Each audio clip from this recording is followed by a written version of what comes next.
BFM Business, BFM Crypto, le club.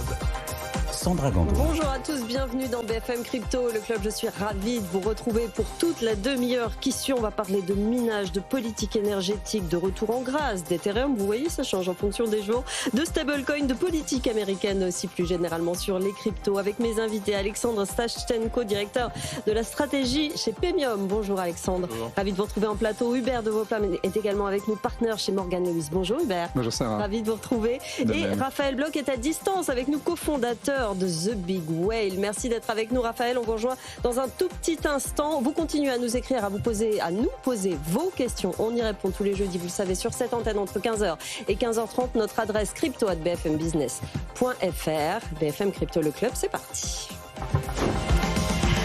Raphaël Bloch, je commence par vous. Vous êtes à distance, cofondateur de The Big Whale, et je suis ravie que vous ayez choisi ce sujet Ethereum, parce qu'hier, Ethereum s'est fait rhabiller pour l'hiver par Yves Chouefati, très clairement, qui disait qu'il allait falloir encore beaucoup travailler pour en faire quelque chose d'intéressant et capable de mettre la finance à la portée de tous.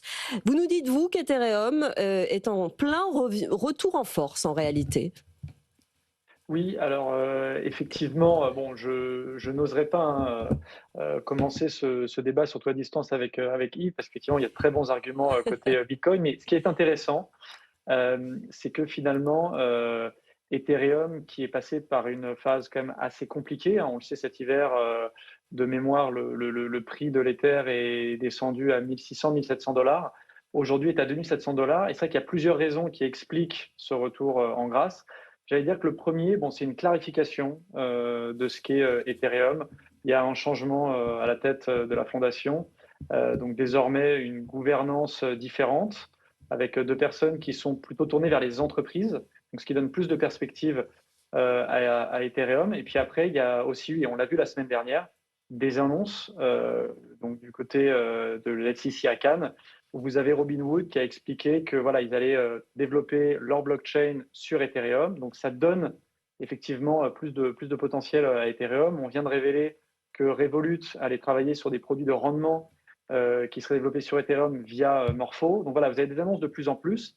Et puis j'allais dire, et en fait je pense que c'est peut-être un moyen de nous réunir avec Yves et j'imagine avec Alexandre et d'autres sur le plateau concernant le Bitcoin, c'est qu'en réalité je pense que en fait, le retour en force d'Ethereum avec une ligne assez claire sur voilà, un projet davantage tourné vers les entreprises, avec de la finance décentralisée, des smart contracts, c'est aussi, j'allais dire, le résultat de Bitcoin qui aujourd'hui a une proposition de valeur qui est reconnue par tous.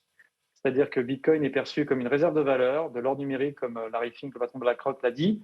Et donc, à partir du moment où Bitcoin est aussi clairement identifiable, vous avez l'obligation pour toutes les autres blockchains et protocoles d'avoir aussi une proposition de valeur qui est plus claire. C'est-à-dire que vous ne pouvez plus simplement dire voilà, on est dans l'univers crypto, on est comme Bitcoin, et vu que Bitcoin, ça marche bien, et bien tout marche.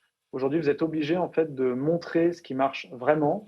Vous êtes obligé d'avoir des résultats, vous êtes obligé de développer des services que les entreprises vont utiliser, et vous ne pouvez plus effectivement juste bénéficier de cette espèce d'halo que Bitcoin a offert un peu comme un paravent à toutes les blockchains pendant des années.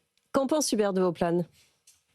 Ah, mais j'allais dire ce que dit Raphaël résonne pour le monde traditionnel de la finance. C'est-à-dire qu'on n'achète pas de l'air liquide comme on achète aussi du Apple. Il y a des thèses d'investissement, il y a des considérations macroéconomiques et donc le fait de pouvoir être capable maintenant d'identifier quelles sont les spécificités des services rendus par chaque protocole et non pas suivre bêtement un protocole parce qu'il a été lancé et où il est à la traîne de Bitcoin, je trouve que c'est non seulement sain, mais c'est une maturité.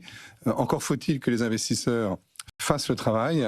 Autant on a c'est le cas, il y a des outils, mais je pense qu'on n'a pas encore assez d'outils d'analyse qui permettent de bien connaître les différences, non seulement techniques, mais de services qu'offrent chacun des protocoles. Parce que, je l'avais déjà dit ici même, on s'en souvient, c'est qu'est-ce qui fait la valeur fondamentalement de chacune de ces cryptos ? C'est leur usage. Et donc, c'est l'usage qui détermine pour moi le prix. Et donc, pas d'usage, pas de prix. Pas de chocolat comme les vôtres. Donc là, il n'y a pas d'usage, ça vaut rien. Il y a de l'usage, ça vaut quelque chose. Vitalik Buterin lui-même a dit la semaine dernière que la technologie ne faisait pas tout. Il l'a rappelé sur une scène à Cannes. Votre avis, Alexandre ? Globalement aligné. Je rajouterai quand même deux, trois petits éléments, mais effectivement, il y a une question de clarification de proposition de valeur. Alors, c'est pas nouveau pour un certain nombre de personnes dans l'écosystème où depuis longtemps on dit qu'en fait justement Bitcoin c'est pas la même chose que les cryptos c'est autre chose et puis c'est pas nul mais c'est autre chose et donc ça c'est une clarification qui était je dirais non assumée il y a quelques années, surtout par les autres cryptos qui, comme le disait Raphaël, ont besoin d'un paravent et donc disaient si on est pareil, en fait on est dans la même équipe donc on va profiter de un petit peu comme un peloton de Tour de France, on prend l'aspiration d'air et on essaye de suivre derrière. Maintenant il y a quand même aussi une faiblesse j'allais dire en implicite dans ce qu'a dit Raphaël, c'est que il l'a dit. Pourquoi est-ce qu'il y a une clarification ? Parce qu'il y a une fondation, qu'il y a une gouvernance, dont on a changé les personnes, qu'elles ont pris d'autres décisions et que maintenant elles décident de s'orienter plutôt vers X que vers Y.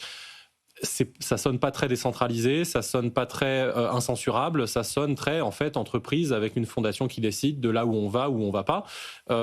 Je réitère que je suis pas en train de dire que c'est mal en soi et c'est simplement que ça fait partie de la clarification aussi le fait que ces blockchains, ces autres cryptos et en particulier Ethereum, eh bien ont une forme de connexion réelle via des structures de gouvernance qui est un peu plus forte que Bitcoin, dont on n'arrive toujours pas à saisir qui est le fondateur, la fondation, etc. etc. On a eu un message hier sur justement sur Ethereum, sur YouTube, qui disait « J'ai personnellement beaucoup de mal à me familiariser avec Ethereum et les alt, de façon générale les altcoins.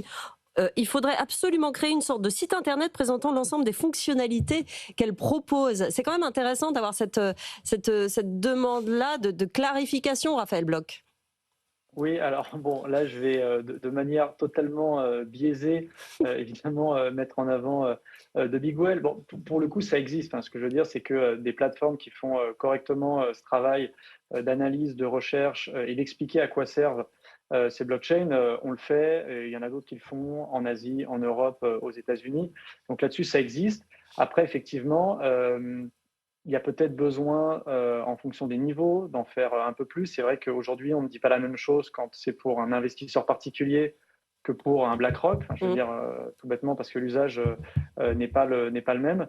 Après, juste pour revenir sur le point effectivement bien soulevé par Alexandre, c'est que je pense aussi qu'on sort un peu de l'ambiguïté sur effectivement la notion de décentralisation. C'est-à-dire que, évidemment, qu'Ethereum est décentralisé, mais après, c'est une question, j'allais peut-être dire, mais il y aurait débat, peut-être plus de degré que de nature, parce que je pense que si les choses quand même sont bien faites, Ethereum peut être décentralisé, il l'est déjà et encore plus.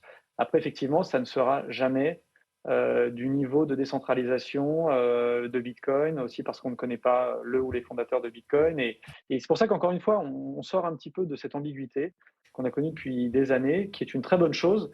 Je pense simplement que le challenge aujourd'hui va vraiment être pour toutes les blockchains qui effectivement vont devoir montrer leur utilité et n'auront plus, comme elles l'ont eu auparavant, 5 ou 10 ans. Pour terminer sur ce sujet, Tête de Bocal nous écrit sur YouTube, il serait important d'évoquer la tokenisation vers laquelle se dirige la finance traditionnelle, réduisant petit à petit son éloignement avec les cryptos. Il serait aussi intéressant d'évoquer que tous les altcoins ne sont pas dépourvus de projets concrets derrière et que de puissants narratifs sont liés à eux. L'IA, la DeFi, c'est ce que vous commenciez à dire tout à l'heure finalement, Hubert. Oui, c'est comme vous rentrez dans un magasin de vêtements, vous n'allez pas. Enfin voilà, il y a des tailles différentes, il y a des goûts différents, il y a des besoins différents, et on a un peu l'impression, c'est moins le cas pour ceux qui suivent ça de près, mais que finalement investir dans tel ou tel altcoin pour eux c'est un peu pareil. Non. Donc tout ceci va vers la clarification et vers un monde. Si on veut faire du monde des cryptos un monde d'investissement, il faut raisonner comme de l'investissement. Décentralisation, pas décentralisation, c'est un autre grand sujet. Rien à rajouter de plus parce que sinon on repart sur un débat un peu long. Et on a d'autres sujets à traiter d'ailleurs, Alexandre. Oui, aujourd'hui, le minage notamment. Pour terminer là-dessus, c'est que À mon sens, justement, ça va conduire à avoir cette distinction, en tout cas que moi j'appelle de mes voeux depuis un certain temps, c'est qu'il n'y a pas que la distinction Bitcoin, c'est une crypto, réserve de l'heure, et puis les autres, c'est d'autres projets. Il y a aussi la distinction de l'approche. Moi, quand je parle de Bitcoin, je parle d'épargne, et quand je parle du reste, je parle d'investissement. Oui. Parce que les autres altcoins, Hubert le disait, en fait, ça relève du capital risque. Ça relève de chacun fait sa due diligence sur tel projet. Est-ce que je pense qu'il a une proposition de valeur, pas de proposition de valeur? Est-ce que j'investis pas? Le Bitcoin, ça va, en tout cas, c'est mon avis, mais de plus en plus, ça va devenir un no-brainer, c'est-à-dire, en fait, c'est là où je mets de l'argent quand je ne sais pas quoi faire. C'est l'endroit où je suis safe, c'est l'endroit où je mets de l'argent et c'est de l'épargne et je vais retrouver mon pouvoir d'achat dans 10 ans, alors que si je le fais sur les cryptos, de la même façon que si je mets dans du capital risque, en fait, il y en a 9 sur 10 qui font faillite des startups. Oui. Donc, du coup, c'est pas anodin, c'est pas non plus surprenant que ces autres cryptos, dont une partie substantielle, ont pour vocation de soit être l'infrastructure financière de demain, soit des projets qui s'appuient sur l'infrastructure financière de demain. En fait, il y en a qui fassent faillite, il y en a qui soient des mauvais projets, il y en a qui sont des arnaques, etc., etc. On passe au sujet suivant parce que le temps file très très vite. On parle de minage. Hier, on parlait de la Norvège qui va mettre dehors plus ou moins pas mal de mineurs à l'automne pour des raisons politiques. Aujourd'hui, c'est en France que la question se pose, et que vous la posez, Alexandre, sur l'utilisation de nos capacités nucléaires, très concrètement. Oui, tout à fait. On a effectivement une spécificité, une fierté nationale, qui est notre parc nucléaire, qui est clairement différent des autres pays, puisqu'on a un mix qui est quasi en totalité composé de nucléaire. On a choisi de garder cette politique-là, oui. Exactement, et ça a des gros avantages, notamment que c'est décarboné et que c'est pilotable. Mais évidemment, ça vient avec des inconvénients, puisque toutes les formes d'électricité ont leurs inconvénients et leurs avantages. L'inconvénient ici, c'est surtout les coûts fixes qui sont importants et qu'il faut pouvoir amortir. Donc le parc qu'on a en France, il a été conçu de façon surdimensionnée, parce qu'il fallait anticiper la croissance des besoins, etc. Et donc il a été conçu pour moduler. Donc c'est pas quelque chose qui est nouveau, la modulation, je détaillerai un tout petit peu plus tard, mais en tout cas c'est quelque chose que EDF fait depuis un certain temps maintenant, plusieurs décennies, qui est de moduler en fonction de la demande d'électricité qu'il y a en face.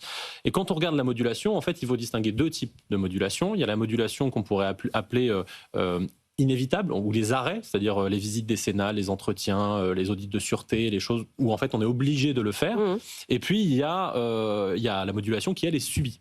Et la modulation subie, elle est amenée à progresser parce que c'est la modulation qui vient du fait que le réacteur est disponible, mais à cause de l'imprévisibilité souvent ou de la disponibilité des ENR, notamment intermittents, donc l'éolien et le solaire, en fait cette modulation subie, elle va progresser. On voit quand même déjà qu'elle commence à devenir non négligeable, mais c'est surtout un problème du futur. C'est-à-dire que dans les années qui viennent, on va avoir de plus en plus de modulation, avec un facteur qui est très important, c'est que le coût variable de l'électricité, quand c'est une ENR qui le produit, est de zéro, puisque par définition, le vent souffle, il n'y a rien besoin de faire, il n'y a pas de combustible à mettre dans la machine. Donc, de facto, quand une ENR produit, intermittente, en tout cas, elle a priorité sur le réseau, elle va aller en premier sur le réseau, donc c'est aux autres sources de s'adapter. Alors là, normalement, il y a un graphique qu'on voit, c'est effectivement la modulation que nous, des calculs qu'on a fait donc à l'Institut national de Bitcoin, oui, qui est la modulation nucléaire sur le mois de juin, mais qui n'est pas la modulation, j'allais dire, inévitable. Là, on a retiré de ce calcul-là tous les périodes d'entretien, d'audit de sûreté, etc. Et on a gardé que les moments où le réacteur est prêt, il est disponible, mais il ne produit pas. Et en fait, quand on regarde juste cette modulation, si on faisait le calcul juste sur le mois de juin et qu'on suppose que, par exemple, on va donner ou vendre cette électricité aux mineurs pour 2 centimes le kilowattheure, par exemple, enfin, on se retrouve avec près de 100 millions d'euros de chiffre d'affaires pour EDF, que EDF n'a pas. Alors évidemment, il faut sortir les coûts, le combustible, etc. Mais en gros, il reste un peu moins de 70 millions d'euros de marge brute. Et ça, c'est que sur le mois de juin. Et c'est la borne basse. Parce que on le voit, cette modulation, alors il y a les graphiques qui se suivent, mais oui, en gros, sur 3 années. Sur 3 années, en fait, cette modulation, elle devient de plus en plus importante et de plus en plus variable. Et donc, c'est un problème qui va devenir de plus en plus important.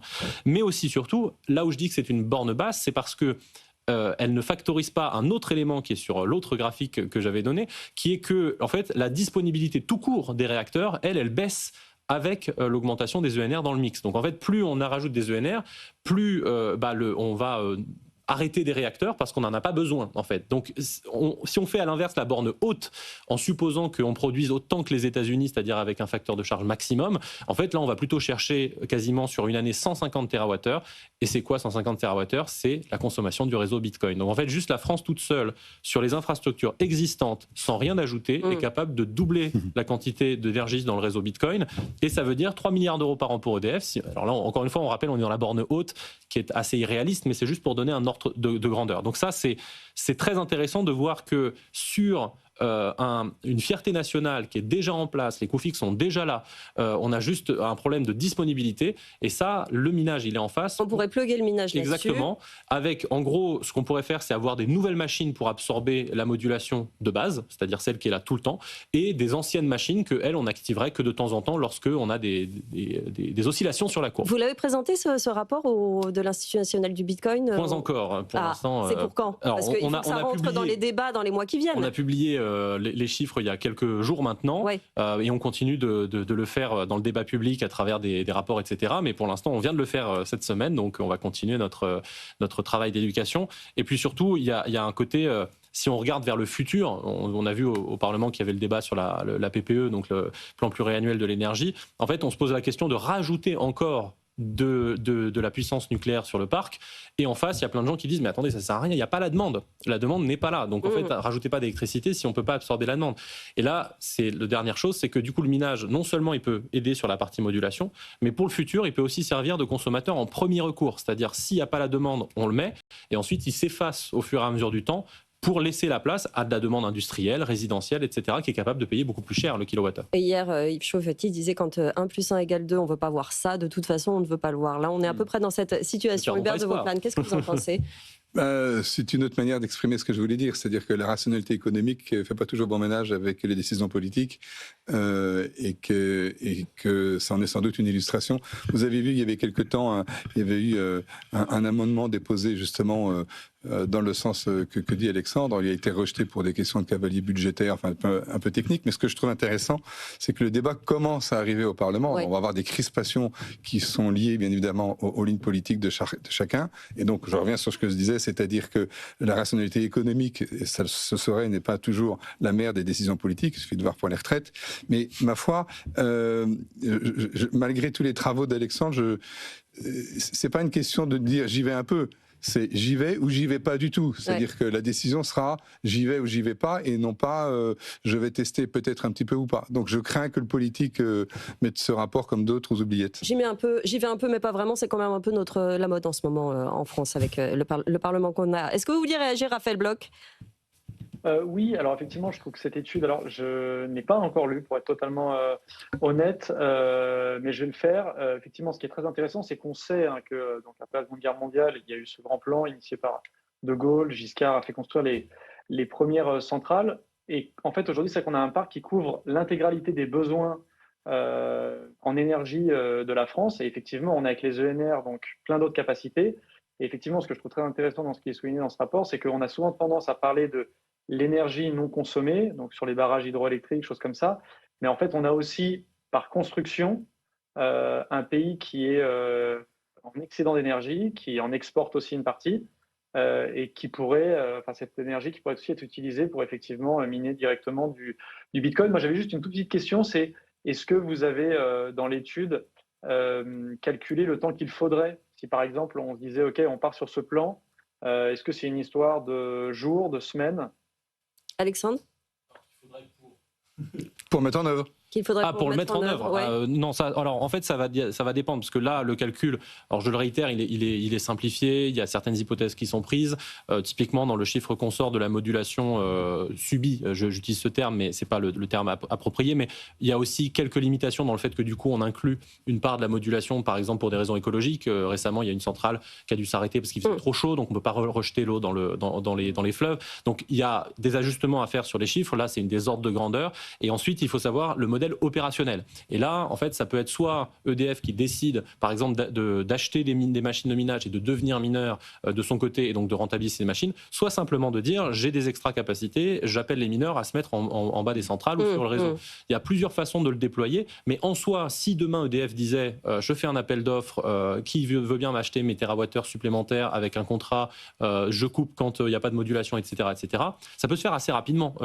S'il y a un début par exemple, de tentative d'expérimentation en France, ça peut être fait avant la fin de l'année. C'est quelque chose qui se fait rapidement. On continuera à suivre ce dossier évidemment dans les semaines qui viennent. La rationalité économique, elle est bien là par contre aux États-Unis, Hubert de Vauplane. Là, eux, ils ont bien compris. C'est ce qui guide un peu leurs actions, notamment leurs actions politiques sur les stablecoins particulièrement. Vous vouliez revenir sur le Genius Act. D'ailleurs, il a été complètement adopté finalement ce Genius Act ? Non, pas pour des divergences politiques, mais pour des questions de calendrier. Donc il devrait être adopté la semaine prochaine. La semaine prochaine a été qualifiée de Crypto Week par la Chambre. Opportunément, puisqu'il y a 3 textes qui vont venir en discussion. Donc la loi sur le stablecoin, le Genius Act, l'équivalent de MiCA, qui s'appelle le Clarity Act, dont je dirais un mot, puis une loi absolument incroyable, c'est une loi qui s'appelle the Anti-CBDC Act, donc c'est la loi qui interdit l'émission de dollars numériques. On est totalement à l'inverse de ce qu'on fait en Europe. Totalement à l'inverse. Allez-y, voilà. développez sur ces 3 textes totalement différents. Le Genius Act, on en a un petit peu déjà parlé ici, mais grosso modo, ça reprend les mêmes idées que dans notre règlement MiCA, c'est-à-dire les conditions dans lesquelles on peut émettre des stablecoins. Alors, aux États-Unis, c'est toujours plus compliqué qu'en Europe. C'est-à-dire que vous avez une licence fédérale pour les banques, vous avez une licence fédérale pour les non-banques, et puis des licences nationales pour les autres. Ensuite, à l'intérieur de ces licences, les sujets, c'est la composition des réserves. C'est assez proche de ce qu'on trouve en Europe. Et l'interdiction des rémunérations aussi. C'est la même chose qu'en Europe, avec une petite subtilité supplémentaire. C'est un point de crispation pour les banques, la question de rémunération. Oui. C'est qu'aux États-Unis, ils interdisent la rémunération des porteurs, mais ils n'interdisent pas la rémunération des intermédiaires qui distribuent les stablecoins. Donc tout va se passer, bien sûr, par la distribution. Donc ça, c'est le Genius Act qui va... Il y a 2 textes qui sont en compétition sur le stablecoin, le Genius Act et le Stable Act, un qui était porté par la Chambre des représentants, l'autre qui était porté par le Sénat.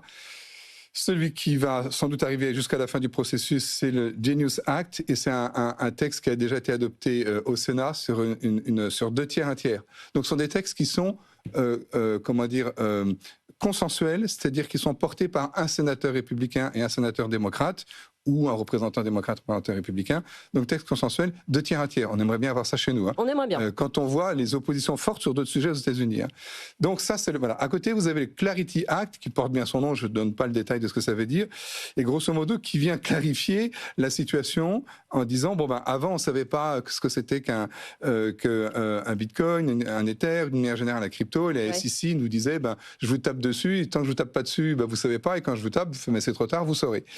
Donc là, il y a un vainqueur, ça s'appelle la CFTC, c'est le régulateur des marchandises, et puis il y a un vaincu, c'est la SEC, puisque grosso modo, le législateur américain, toujours sous un projet consensuel bipartisan entre un républicain et un démocrate, transfère la quasi-intégralité des cryptos chez la CFTC. Avec une chose qui est assez intéressante, qui est de considérer qu'une crypto devient une commodity, donc une marchandise, lorsque la blockchain est mature.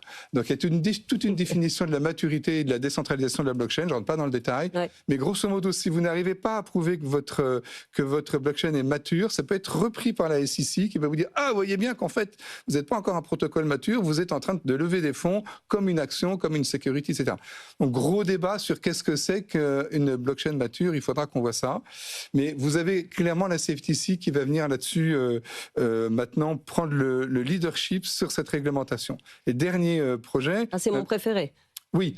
Anti-CBDC Surveillance State Act. Oui, alors... C'est aussi mon préféré. Alors là, il n'est pas bipartisan pour le coup. Donc il n'est pas sûr de passer.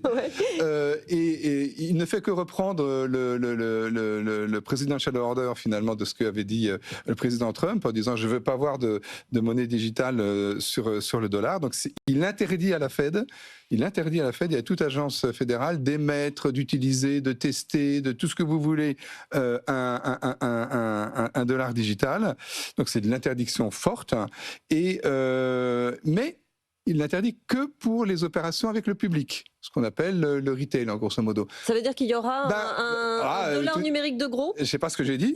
J'ai dit qu'il y a de la place pour un dollar numérique de gros, puisque l'interdiction ne porte que sur le retail. Ouais. Donc c'est assez intéressant de voir ce pragmatisme américain là-dessus. Et puis dernier texte qui n'est pas dans la Crypto Week de la semaine prochaine, mais qui devrait arriver aussi, c'est un amendement, comment dire, de nouvelles discussions sur le Bitcoin Act, parce que vous savez qu'il y avait aussi un presidential order sur le Bitcoin. En fait, il fallait quand même passer par le Congrès. Tout ne se faisait pas par des grandes signatures du président Trump. Il faut quand même que le Congrès ait son mot à dire. Et donc, pour élargir un petit peu plus, je ne rentre pas dans le détail, les conditions de constitution de la réserve de Bitcoin. Donc, tous ces textes montrent que les États-Unis sont en train de se mettre en ordre de marche, je ne vais pas dire de bataille, en ordre de marche. Et le maître mot à chaque fois, oui, mais même pas bataille, parce que pour eux, le maître mot dans tous ces textes, c'est leadership. Leadership mondial, leadership mondial. Nous l'avons, nous le gardons, nous donnons les instruments pour l'avoir. Raphaël Bloch, une petite réaction pour terminer. Oui, alors effectivement, c'est assez intéressant de voir ce qui se fait sur les CBDC. Moi, je retiendrai peut-être plus ce qui concerne justement la CFTC et effectivement cette notion de maturité des blockchains. Parce que, on a abondamment expliqué que les États-Unis avaient quand même aujourd'hui une approche beaucoup plus pragmatique de la réglementation. Ça a énormément changé depuis que Trump est arrivé. Après, on voit quand même que même si les choses sont plus claires, la régulation, c'est un peu du work in progress. C'est pas une fois qu'on a fait adopter 2-3 textes, tout marche. Et je pense que Bitcoin, on sait aujourd'hui considéré comme une commodité. Il y a un débat sur Ethereum. On va avoir ce débat sur les autres blockchains. Et il n'est pas du tout impossible que par capillarité, même sur des layers 2 ou d'autres, ça pose des problèmes sur Ethereum ou même sur Solana, avec potentiellement des gens qui se disent « Ok, est-ce qu'on est une commodité? Est-ce qu'on va être potentiellement reclassé en security ?» donc voilà, on va suivre ça parce que c'est effectivement un signal aussi par rapport à l'Europe. 30 secondes. Alexandre. Ce qui est intéressant, c'est qu'il y a pas mal de ces textes qui convergent vers un sujet sous-jacent, et d'ailleurs qui a fait beaucoup parler, c'était la guerre commerciale derrière, mais qui en fait en sous-main est plutôt une guerre monétaire. Il y a Trump, en gros, s'il arrive à dévaluer le dollar, c'est comme s'il mettait un droit de douane universel. Et donc ça se voit à la fois dans son push sur les stablecoins, qu'il a envie de diffuser le dollar dans le monde pour substituer des pays comme la Chine qui ont arrêté d'acheter des obligations du Trésor américain. On rappelle que Tether est maintenant passé au-dessus de l'Allemagne en termes de détention de Treasury Bills.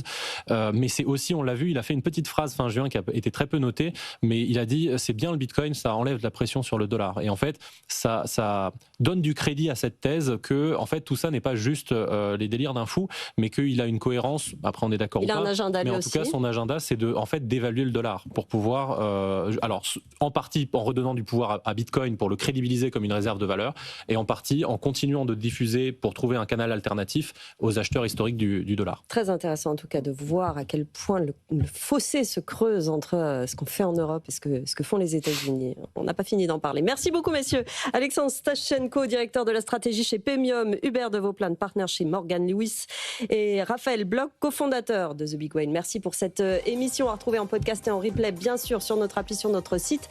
Je vous laisse entre les mains de BFM Bourse. Bonne journée sur BFM Business.